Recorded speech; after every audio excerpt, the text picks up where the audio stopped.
ఈరోజు మన మధ్య ఎవరైనా ఉన్నారా? దేవుడు నన్ను ఏర్పరచుకోవాలి, దేవుడు నన్ను దీవించాలి, దేవుడు నన్ను ఆశీర్వదించాలి, అభివృద్ధి పరచాలి, తన రాజ్యం కొరకు, తన చిత్తం కొరకు దేవుడు నన్ను ఉపయోగించుకోవాలి.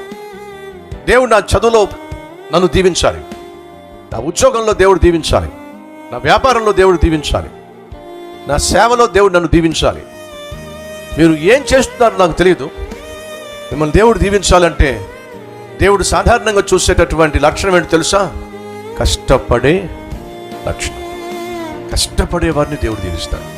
కష్టపడకుండా దేవుని దగ్గరకు వచ్చి, ప్రభా నాకు కొంచెం సోమరితనం, ప్రభు నువ్వేమనుకోవద్దే, నా చేతులు కష్టపడవు, నా శరీరం కష్టపడే తత్వం కాదు ప్రభా, కాబట్టి నువ్వేమనుకోకుండా ఈ వీక్నెస్ నిన్ను చూసి చూడడానికి వదిలే ప్రభాని కుదరదు. మా సహోదరి వింటున్నావా? నువ్వు సోమరి అయినట్లయితే దేవుడు నిన్ను దీవించలేడు. సహోదరుడు వింటున్నావా? నువ్వు సోమరి అయినట్లయితే, చదువులో సోమరితనం, పనిలో సోమరితనం, ఇంటిలో సోమరితనం, ఇల్లాలిగా సోమరితనం, భర్తగా సోమరుడివి, కొడుకుగా సోమరి, కూతురుగా సోమరి, తల్లిగా సోమరి, తండ్రిగా సోమరి, దేవుడు నిన్ను దీవించలేడు. దేవుడు నిన్ను ఒక దీవెనకరమైన వ్యక్తిగా నిన్ను ఏమాత్రము ఆశీర్వదించలేడు.